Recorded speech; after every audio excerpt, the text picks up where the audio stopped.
7월 21일 목요일입니다. 장마와 폭염이 계속되는 날씨입니다. 무엇보다 건강관리 잘 하시기를 바랍니다. 함께 묵상할 말씀은 고린도후서 8장 1절에서 15절입니다.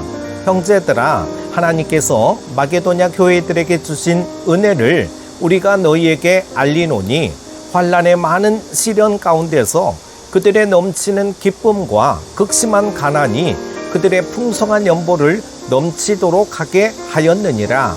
내가 증언하노니 그들이 힘대로 할 뿐 아니라 힘에 지나도록 자원하여 이 은혜와 성도 섬기는 일에 참여함에 대하여 우리에게 간절히 구하니 우리가 바라던 것뿐 아니라 그들이 먼저 자신을 죽게 드리고 또 하나님의 뜻을 따라 우리에게 주었도다. 그러므로 우리가 디도를 권하여 그가 이미 너희 가운데서 시작하였은즉 이 은혜를 그대로 성취하게 하라 하였노라. 오직 너희는 믿음과 말과 지식과 모든 간절함과 우리를 사랑하는 이 모든 일에 풍성한 것 같이 이 은혜에도 풍성하게 할지니라. 내가 명령으로 하는 말이 아니요 오직 다른 이들의 간절함을 가지고 너희의 사랑의 진실함을 증명하고자 함이로라. 우리 주 예수 그리스도의 은혜를 너희가 알거니와 부요하신 이로써 너희를 위하여 가난하게 되심은 그의 가난함으로 말미암아 너희를 부요하게 하려 하심이라. 이 일에 관하여 나의 뜻을 알리노니 이 일은 너희에게 유익함이라. 너희가 1년 전에 행하기를 먼저 시작할 뿐 아니라 원하기도 하였은즉 이제는 하던 일을 성취할지니 마음에 원하던 것과 같이 완성하되 있는 대로 하라. 할 마음만 있으면 있는 대로 받으실 터이요 없는 것은 받지 아니하시리라. 이는 다른 사람들은 평안하게 하고 너희는 곤고하게 하려는 것이 아니요 균등하게 하려 함이니 이제 너희의 넉넉한 것으로 그들의 부족한 것을 보충함은 후에 그들의 넉넉한 것으로 너희의 부족한 것을 보충하여 균등하게 하려 함이라. 기록된 것 같이 많이 거둔 자도 남지 아니하였고 적게 거둔 자도 모자라지 아니하였느니라. 아멘. 고린도후서 8장과 9장의 주제는 헌금, 연보입니다.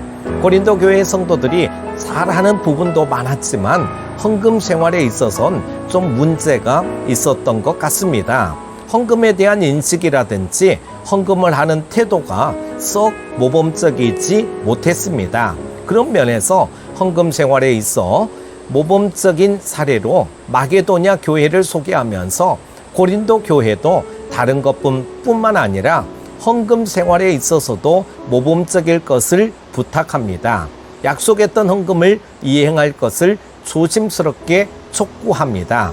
오늘 본문 말씀을 통해서 헌금에 대한 바른 원리를 깨달으시기를 바랍니다.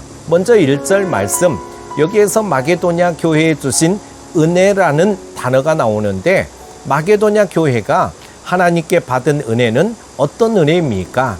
드림의 은혜입니다. 보통 우리가 은혜라고 하면 자격 없는 자에게 주시는 하나님의 선물이라고 생각합니다. 보통은 우리가 뭔가 받는 것을 은혜라고 생각합니다. 그러나 오늘 바울이 가리키는 마게도냐 교회에 주신 은혜는 받는 은혜가 아니라 하나님께 드리는 은혜입니다. 우리가 하나님께로부터 뭔가 받는 것도 참 귀합니다만 우리가 하나님께 무언가를 드릴 수 있다는 것은 사실 더 대단한 은혜입니다. 왜 그렇습니까?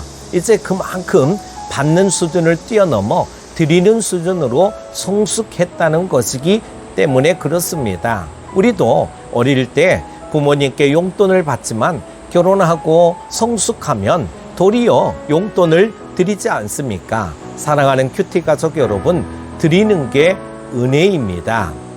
드리는 것은 아무나 할 수 있는 게 아닙니다. 하나님이 믿음 주시지 않으면 못 드려요. 아무리 많은 것을 가지고 있어도 믿음이 없으면 못 드립니다. 그리고 드릴 수 있다는 건 하나님이 내게 축복하셔서 드릴 게 있다는 삶이라는 것입니다. 여러분, 드림이 은혜인 줄 알고 주께 드리기를 힘쓰는 저와 여러분이 되시기 바랍니다. 시간을 드리고 물질을 드리고 마음을 드리고 젊음을 드리고 드릴 수 있는 걸 드리시기 바랍니다. 두 번째, 오늘 바울은 헌금 생활에 있어 마게도냐 교회를 모범적인 사례로 제시합니다. 마게도냐 교회는 헌금 생활을 어떻게 했기에 모범이 되었을까요? 2절 말씀입니다. 마게도냐 교회는 여건이 좋거나 지금 풍족한 가운데 연보한 게 아닙니다. 그들은 지금 여러 가지 시련과 극한 가난 중에 있었는데도 불구하고 예루살렘 교회의 소식을 듣고는 넘치는 기쁨으로 풍성한 헌금을 했다는 겁니다. 고난의 때에 풍성한 헌금을 했다는 것, 이건 진짜 하나님이 은혜 주시지 않으면 못하는 거예요. 그러면 마게도냐 교회의 성도들의 헌금 생활을 통해서 우리가 헌금할 때 어떻게 해야 하는지 헌금의 태도에 대해 몇 가지 간단히 생각해 보겠습니다. 3절 말씀입니다. 그들은 자신들이 할 수 있는 힘대로 할 뿐만 아니라 힘에 지나도록 헌금을 했습니다. 여러분, 헌금은 내가 할 수 있는 만큼만 해서는 신앙이 안 자랍니다.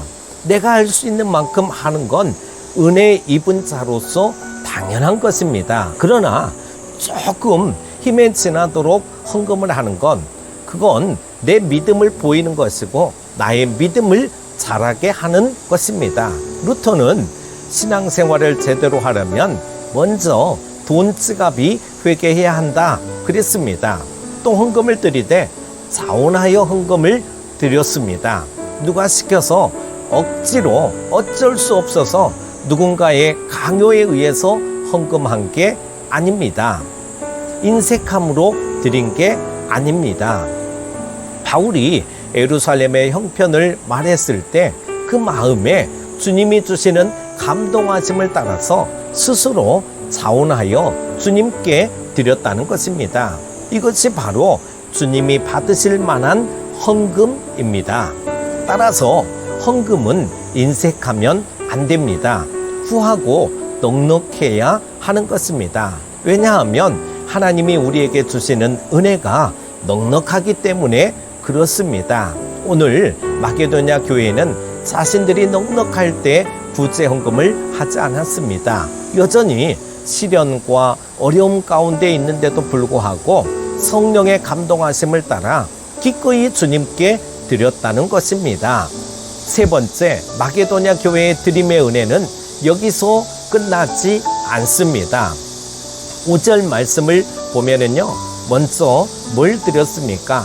먼저 자신을 드렸습니다. 그 다음에 헌금을 했습니다. 이것이 진정한 헌금의 태도입니다. 헌금의 정신입니다. 우리가 헌금을 할 때 물질 헌금 이전에 먼저 자신을 드려야 합니다. 어떤 헌금과 헌물보다도 헌신이 먼저입니다. 주님은 이것을 기대하세요. 먼저 나 자신을 드릴 수 있는 성도들이 되실 수 있기를 바랍니다. 네 번째, 8절 말씀 보면은요, 바울은 희생적인 헌금 정신에 이어 사랑에 기초한 헌금 정신을 가르치고자 한 것입니다. 포드라는 설교가가 이런 말을 했습니다. 우리가 10분의 1을 드리는 것은 법을 따라 드리는 의무의 정신이지만 그 이상을 드리는 것은 사랑의 증명이다 라고 말입니다.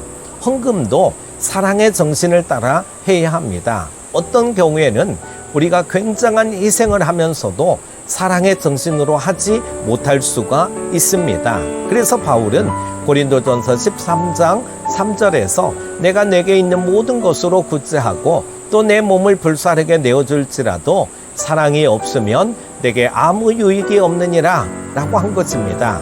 그러므로 헌금을 드릴 때 정말 내가 하나님을 사랑하는 마음으로 헌금해야 되고 이 헌금이 사용될 대상을 사랑하는 마음으로 해야 되고 그리고 진실로 선교지의 영혼들을 사랑하는 마음으로 드리고 있는가를 우리는 스스로 점검해야 할 것입니다. 바른 헌금 생활을 하시는 여러분 다 되시기 바랍니다. 기도합니다. 우리에게 늘 풍성한 은혜와 사랑을 부어주시는 하나님 아버지 감사합니다. 오늘도 새 날을 허락하여 주시고 말씀과 기도로 시작하게 하심을 감사합니다. 시련과 가난 가운데서도 마게도냐 교인들이 바른 헌금에 대한 자세를 가졌던 것처럼 저희들 모두 바른 헌금에 대한 자세를 갖게 하여 주시기를 원합니다. 우리를 부유하게 하시려고 가난하게 되신 주님의 은혜를 아는 성도들은 넉넉한 곳으로 부족한 곳에 나눔을 실천하는 자들인 줄로 믿습니다. 오늘도 바른 헌금에 대한 자세를 통해 더 채워주시고 풍성케 하시는 하나님을 만나게 하여 주옵소서. 예수님의 이름으로 기도합니다. 아멘.